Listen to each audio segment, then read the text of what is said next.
बहुत इंपॉर्टेंट है while you are preparing.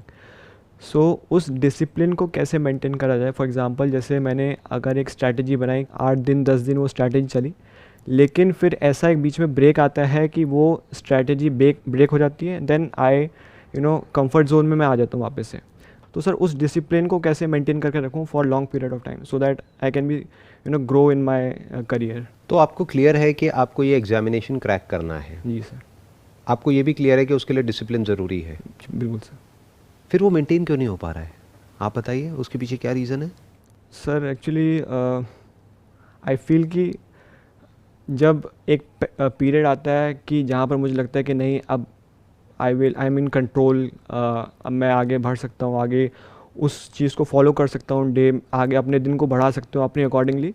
But ऐसा एक मोमेंट आता है कि फॉर एग्जांपल मैंने कुछ देर मोबाइल चला लिया, कुछ दिन मैंने किसी से ऐसे बात कर ली जिस पे मेरा ध्यान वहाँ से भटक गया, तो सडनली वहाँ से क्या होता है कि जो मेरा जो रूटीन है वो धीरे धीरे कम होते जाता है, और जो मेरा पुराना लाइफ स्टाइल है वो धीरे धीरे वहाँ उस पर हैवी होते जाते हैं, और उसको फिर वापस से फॉलो करना उस रूटीन को काफ़ी मुश्किल हो जाता है। बेसिकली यहाँ पर प्रॉब्लम क्या है कि एक तरफ आपकी बायोलॉजी है जिसको आपके इस एग्ज़ाम से कोई मतलब नहीं है, उसको सिर्फ इस चीज़ की पड़ी है कि मेरे को सेंसरी प्लेजर्स कहीं से भी किसी भी तरीके से मिल जाए, मतलब मेरे को मज़ा आता रहे, मुझे कुछ करना ना पड़े, बढ़िया से बढ़िया सेंसेशंस मिलती रहे, जो भी हमारे सेंसेस के थ्रू होती है, जितनी भी सेंसेशंस होती हैं, जितनी भी तरह की प्लेजर्स होते हैं, वो प्लेजर्स मिलते रहे और पेन ना हो। Yes sir. तो बेसिकली जो फंडामेंटली जो प्रॉब्लम है वो ये है कि अब या तो ये जो पढ़ाई आप कर रहे हो, ये जो तैयारी कर रहे हो, ये प्लेजर होता उससे बड़ा या एटलीस्ट उतना ही जितना कि वो है, वो जो सेंसरी प्लेजर्स हैं आपके लिए, है ना। बट ऐसा तो है नहीं, क्योंकि अगर वो होता तो ये क्वेश्चन ही नहीं उठता। Yes sir. वो आपके लिए पेन है, तभी तो वहाँ पे ध्यान को लगाना पड़ रहा है, यस और ध्यान अपने आप कहीं और लग रहा है। फॉर एग्जाम्पल मैं आपको एक सिंपल एग्जाम्पल देता हूँ। आपके दादाजी या आपके परदादाजी कोई भी आपको एक मैप दे देते हैं अपनी डेथ से पहले कि बेटा ये मैप है, वहाँ जाएगा हमारे उस पुराने घर में, तेरे को वहाँ पे खोदना है, और वहाँ पे नीचे ना कुछ खजाना दबा हुआ है जिसकी वैल्यू आज की डेट में करोड़ों रुपए की है। तो अब उसको खोदने में मानो 10 दिन लगने वाले हैं, और आप किसी और की हेल्प नहीं ले सकते, नहीं तो सबको पता लग जाएगा। तो अकेले आपको खोदना है अगले 10 दिन तक, या ये मान लो अगले 1 महीने तक। वो काम हो जाएगा या नहीं हो पाएगा? सर हो जाएगा। क्यों? क्योंकि आउटकम क्लियर है माइंड में कि 1 महीने बाद गारंटेड है कि मुझे ये मिल जाएगा। यस। अभी जो आप कर रहे हो वहां पे यही सर्टेन नहीं है कि आपका होगा या नहीं होगा। यस। एक रेस है जहां पे आप चाहे जितना मर्जी तेज भाग लो, बट अकेले आपसे कुछ नहीं होता, बाकियों पर भी डिपेंड करता है कि वो कितना तेज भाग रहे हैं। यस। अगर आपसे तेज भागने वाले बैठे हैं तो उनका हो जाएगा, आपका नहीं होगा। प्लस और बहुत सारे फैक्टर्स वहां पे प्ले करते हैं। उस मूवमेंट में जिस वक्त आप वो एग्जाम दे रहे हो, तब आपका थॉट प्रोसेस क्या है, आपका माइंडसेट क्या है, यू आर नॉट श्योर कि होगा या नहीं होगा, तो माइंड उस डायरेक्शन में काम ही नहीं कर रहा। माइंड क्या बोलेगा अपने आप को कि मैं इतना एफर्ट करता रहा हूं, पता नहीं होगा भी या नहीं होगा। Exactly sir. जैसे अभी मैंने खजाने वाली बात करी, तो मानो आपके दादाजी ने, परदादाजी ने आपको कोई नक्शा नहीं दिया है, ऐसे ही आपने कहानियां सुन ली हैं कहीं से कि ऐसे खोदते हैं ना हम कहीं जा करके किसी किले में, तो खजाना मिल जाता है, और आप खोदे चले जा रहे हो। कब तक खोदते रहोगे? सर गोल ही क्लियर नहीं है, कहाँ जाना है, क्या करना है। नहीं, गोल तो क्लियर है, क्योंकि आपने कहानियां सुनी हैं बहुत लोगों से कि ऐसे ऐसे कुछ महल होते हैं पुराने, उनके आसपास में पहले के ज़माने में क्या होता था, कुछ घर होते थे, वहाँ पे लोग ना अपने सोने के चांदी के सिक्के गाड़ के रखते थे। तो ये 4 घर है, अगर चारों को खोदोगे तो एक आध में से कहीं ना कहीं से कुछ ना कुछ मिल जाएगा। लेकिन कहानियां हैं, उसकी होने की प्रोबेबिलिटी बहुत कम है। हो सकता है, इम्पॉसिबल नहीं है, बट प्रोबेबिलिटी क्या है? May be 1%। 99% क्या है कि चारों को खोदोगे कुछ भी नहीं मिलेगा। तो अब क्या होगा? दोनों में कुछ फर्क है। जो पहली सिचुएशन मैंने जो पहला एग्जांपल दिया था कि दादाजी ने बताया और आप खोद रहे हो, और अब जब आपको पता ही नहीं है कि वहां से निकलेगा भी कुछ या नहीं निकलेगा, कुछ होगा भी या नहीं होगा 4 महीने बाद, दोनों में एफर्ट में कुछ फर्क है। सर फर्स्ट में आउटकम पता है आपको कि यहीं पर ही मैं खोदूंगा तो मुझे खजाना मिल जाएगा। सेकंड में मेरे को एफर्ट ज़्यादा लगाना पड़ेगा, और उसके बाद पता भी नहीं है कि मिलेगा कि नहीं मिलेगा।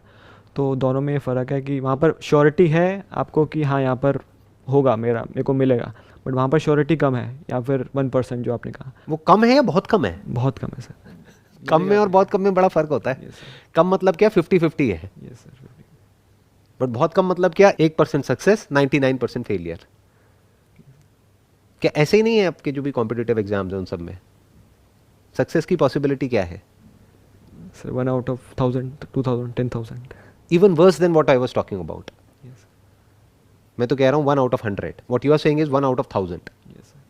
प्रॉब्लम की जड़ मिल रही है आपको, पकड़ में आ रही है. प्रॉब्लम ये नहीं है कि आप एफर्ट नहीं कर सकते हो फिजिकली या मेंटली. प्रॉब्लम ये भी नहीं है कि जो आपको प्लेजर्स मिलते हैं उससे आप अपना ध्यान हटा सकते हो, क्योंकि कुछ और इंटरेस्टिंग आपको नजर आता है तो वहां से ध्यान हट जाता है. जैसे मैंने वो एग्जांपल दिया ना, 1 महीने तक खजाना खोदोगे अपने दादाजी के कहने पे, तो उस वक्त क्या ये सब ध्यान आएगा कि मोबाइल पे कुछ देख लूं? माइंड में गोल बिल्कुल क्लियर होगा कि मैं एक खजाना खोदने का काम कर रहा हूँ, 1 महीने बाद यहाँ से कुछ निकलने वाला है. सर बट डेली का आउटकम हम कैसे सेट करें? फॉर एग्जांपल मैं स्टार्ट कर रहा हूँ, मुझे नहीं पता कि लेट्स से रात में क्या आउटकम निकल के आएगा. ये तो लॉन्ग टर्म की बात होगी फॉर एग्जांपल कॉम्पिटिटिव एग्जाम में. बट डेली बेसिस पे जैसे कुछ स्टूडेंट्स बात कर रहे हैं कि मैं डेली बेसिस पे गोल बनाता हूँ और देन वो पता नहीं चलता कि 6 महीने बाद आप किस लेवल पे पहुँच जाते हो और आपको एक एंड ऑफ लाइट टनल के बाहर जो लाइट है वो दिखने लग जाते हैं कि हाँ मैं कर सकता हूँ क्रैक. बट वो उन्होंने बोला कि डेली बेसिस पे आपको चलना पड़ेगा, डेली बेसिस पे आपको एफर्ट डालने पड़ेंगे. तो वहाँ पर आउटकम स्टिल थोड़ा क्लियर होता है कि हाँ मैं अगर ऐसे ऐसे चलूँगा तो शायद. कोई भी ये नहीं बता सकता कि आप कितना काम करोगे और उसके बेसिस पे आपका क्रैक होगा या नहीं होगा. क्यों? क्योंकि हर एक के लिए काम की डेफिनेशन अलग अलग है. आप हो सकता है दिन में 4 घंटे काम करोगे और कोई सीनियर है जिसका क्रैक हो गया है, उसने आकर के आपको सलाह दे दी कि भाई इस तरह से अगर आप डिसिप्लिन को आप फॉलो करोगे, डेली दिन में 4 घंटे करोगे या 6 घंटे करोगे और ये नहीं करोगे तो आपका हो जाएगा. वो किस बेस पे बोल रहा है? आपके बेस पे, अपने बेस पे, अपने एक्सपीरियंस के बेस पे. बट क्या आप और वो सेम हो बॉडी वाइज और साइकोलॉजी वाइज? आपकी जो साइकोलॉजी है, आपकी जो बॉडी है वो सेम है या अलग अलग है? बिल्कुल अलग अलग है सर. तो फिर ये फॉर्मूला कहां से आया? अब मैं आपको डिमोटिवेट नहीं कर रहा हूं, मैं आपसे सिर्फ क्वेश्चनिंग कर रहा हूं. कुछ लोग जो इंटेलिजेंट नहीं है ना, वो इन बातों को ये समझेंगे कि मैं डिमोटिवेट कर रहा हूं. मोटिवेशन का मतलब वो क्या समझते हैं कि कहीं भी रेस हो रही है वहां पे जाकर के बोलते रहो अरे बहुत बढ़िया हो जाएगा, तेरा हो जाएगा, never give up, never give up, go on go on go on. ये नहीं है मोटिवेशन. मैं क्या कर रहा हूं, मैं आपसे एक्चुअल में समझने की कोशिश कर रहा हूं कि प्रॉब्लम क्या है, उसकी जड़ क्या है और उसका सोल्यूशन क्या है. सो जो प्रोडक्टिविटी की डेफिनेशन है वो सबके लिए अलग अलग है. ऐसे ऐसे लोग हैं जिनका पास्ट में क्रैक हुआ है. मेरी बात को वेरीफाई करना हो तो उन लोगों से जाकर के बात कर लो जिनका क्रैक हुआ है, 10 अलग अलग लोगों से. 10 का प्लान सेम नहीं मिलेगा. कोई होगा जो कहेगा कि मैंने दिन में 2-3 घंटा काम किया, बाकी टाइम रिलैक्स किया. कोई होगा जो कहेगा मैंने तो दिन में 12-12 घंटे काम किया. उसका भी हो गया, उसका भी हो गया. अब आपके लिए दोनों में से सही कौन सी है? ऐसे समझना होता है कि 10 अलग अलग लोग अपनी अलग अलग स्ट्रैटेजीज बताएंगे. अगर आप ध्यान से समझोगे कि उसने क्या किया, कैसे किया. उन 10 में से किसी की गर्लफ्रेंड होगी, किसी की नहीं होगी. तो जिसकी नहीं होगी वो कहेगा कि मैं इन चक्रों में नहीं पड़ा, इस वजह से मेरा हो गया. Yes exactly. जिसकी होगी वो कहेगा कि उसने ही मुझे हेल्प किया. किसी का ब्रेकअप हो गया होगा तो वो कहेगा कि मेरा ब्रेकअप हो गया, इस वजह से मेरा नहीं हुआ. कोई दूसरा मिलेगा जो कहेगा मेरा ब्रेकअप हो गया, इसी वजह से मेरा हो गया, क्योंकि मैंने अपना सारा गुस्सा वहां निकाल दिया. तो कोई फॉर्मूला तो है ही नहीं. आप मेरे से भी क्या चाहते हो? फॉर्मूला. जिससे भी आप बात करते हो आप क्या चाहते हो? फॉर्मूला. बट आपका कैसे क्रैक होगा, कैसे नहीं होगा, उसके लिए सबसे पहला स्टेप क्या होगा? पहले आपकी पर्सनैलिटी को समझना, आपकी साइकोलॉजी को समझना, आपके बैकग्राउंड को समझना. कुछ ऐसा हो सकता है कि जो भी आप तैयारी कर रहे हो इसको क्रैक करने के लिए, वो इंटरेस्टिंग हो जाए, उसमें मज़ा आने लग जाए. Sir I have tried many times actually. जो मैंने ये फॉलो करा था 10-15 दिन का कि 15-20 डेज़ में पढ़ता हूँ, फिर देन ब्रेक हो जाता है. देन नेक्स्ट टाइम जब मैं प्लानिंग करता हूँ तो मेरा बेसिकली ये होता है कि जो पुरानी प्लानिंग है उससे थोड़ा सा डिफरेंट हो, बिकॉज अब फिर से उसी जोन में जाएंगे तो कहीं ना कहीं आपका जो माइंड कहेगा कि नहीं आप 7 से 11 मैथ्स पढ़ते हो तो अब 7 से 11 थोड़ा कोई अदर सब्जेक्ट पढ़ो. इसमें मेन सब्जेक्ट्स कौन से हैं जिस पे आपको सबसे ज़्यादा ध्यान देना है?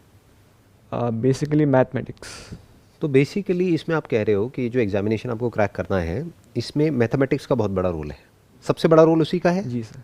तो अब आपको क्या चाहिए कि किसी तरीके से उस सब्जेक्ट में आपको मजा आने लग जाए, उस सब्जेक्ट में इंटरेस्ट आ जाए. उससे ज़्यादा जितना कि आपको मोबाइल पे टाइम पास करने में आता है तो काम हो गया ना. Yes sir. ये है प्रॉब्लम की जड़. तो अब वो कैसे होगा? मैथमेटिक्स में इंटरेस्ट कैसे आएगा?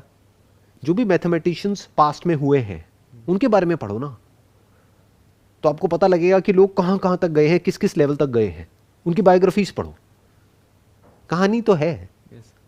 अगर कोई ऐसी कहानी आपके दिमाग में बैठ जाए जो कि आपके माइंड में कोई आइडल बन जाए कि मुझे भी इसी लेवल का मैथमेटिशियन बनना है, तो मान लेते हैं आप उस लेवल का नहीं बनोगे, बट एटलीस्ट इस लेवल का तो बन जाओगे कि वो एंट्रेंस क्रैक हो जाएगा, आपका काम हो जाएगा।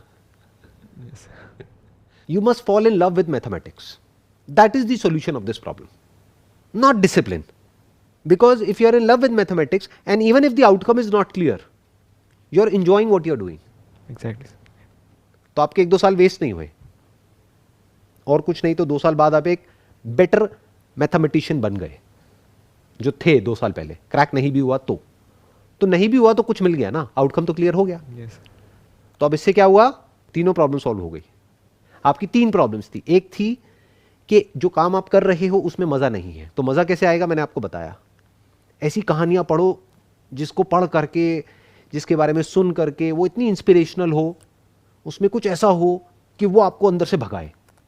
उससे क्या हुआ, आपको अब वो करने में मजा आने लग गया। दूसरा, आउटकम को क्लियरली डिफाइन करो माइंड में। आउटकम मस्ट नॉट बी कि मेरा ये होना चाहिए, क्योंकि वो होना है ना होना आपके हाथ में नहीं है। तो आप क्या बोलो, हो गया तो बहुत बढ़िया है, मुझे ये करने में मजा आ रहा है। क्या करने में, मैथमेटिक्स सीखने में। और मैं ये करता रहूंगा अगले 1-2 साल तक। तो क्या बनूंगा मैं, या तो मैं एक बहुत अच्छा मैथमेटिशियन बन जाऊंगा, या मुझे जॉब मिल जाएगी। अब मेरे को जॉब तो मिल गई, साथ ही साथ मैं एक तगड़ा मैथमेटिशियन भी बन गया। Right. तो आउटकम भी क्लियर हो गया, प्रोसेस में मजा आने लग गया, जर्नी में मजा आने लग गया।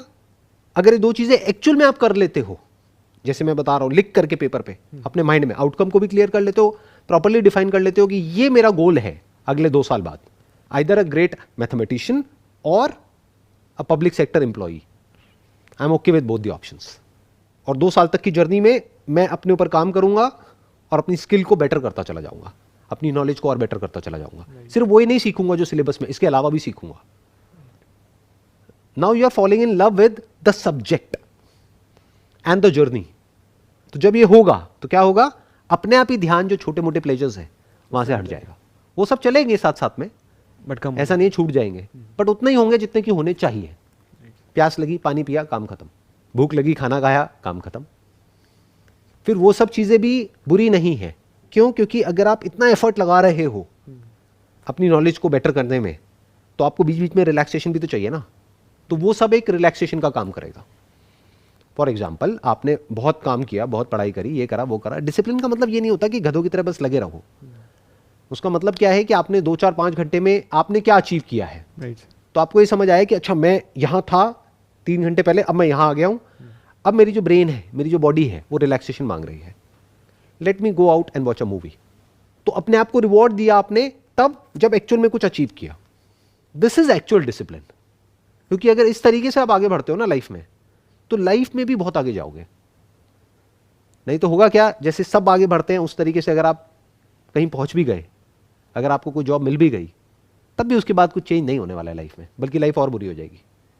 क्यों? क्योंकि अभी तो फिर भी एक गोल है उसके बाद तो कोई गोल ही नहीं बचा। मैं क्या कह रहा हूं, या तो जो काम कर रहे हो वही करते रहो, बट पैशन के साथ करो, या इस काम को छोड़ो, कोई ऐसा काम करो जिसमें आपका पैशन हो। इन दोनों के अलावा अगर आप कोई तीसरा रास्ता पकड़ रहे हो, that is not worth it. तीसरे रास्ते में क्या है कि ऐसा काम कर रहे हैं जो करना पसंद नहीं है, लेकिन जो मिलेगा वो बड़ा पसंद है। तो अगर वो मिल गया तब भी फंस गए, नहीं मिला तब भी फंस गए। मिल गया तो प्लेजर्स में इंडल्ज हो जाओगे, और नहीं मिला तो रोते ही रहोगे, मैं फेल हो गया, मैं फेल हो गया। घर वाले भी सुनाते रहेंगे जिंदगी भर, खुद भी अपने आप को सुनाते रहोगे, एज अ लूजर अपने आप को देखोगे। तो जिस रास्ते की मैं बात कर रहा हूं उसमें आपका फायदा ही फायदा है, नुकसान है ही नहीं।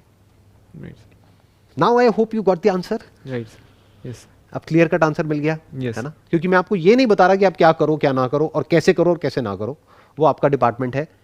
मैं सिर्फ आपको ये बता रहा हूं कि एग्जैक्टली डीपली अगर आप प्रॉब्लम को समझोगे तो ये प्रॉब्लम है और ये उसका सोल्यूशन है। अब उसको कैसे निकालना है, या वो करना है, कुछ और करना है, ये सब कॉल आपकी है, वो आपका डिपार्टमेंट है, मेरा नहीं है। तो जो भी लोग देख रहे हैं, आई एम श्योर अगर वो भी डीपली समझ पाए हैं कि मैं क्या बोल रहा हूँ, किस लेवल से बोल रहा हूँ, और आप भी अगर समझ पाए हो, तो आई एम श्योर कि अब आप बहुत क्लियरली चीज़ों को देख सकते हो और बड़ी आसानी से सॉल्यूशंस निकाल सकते हो अपनी प्रॉब्लम्स के। Wish you all the best. Thank you sir, thank you so much. May God bless you.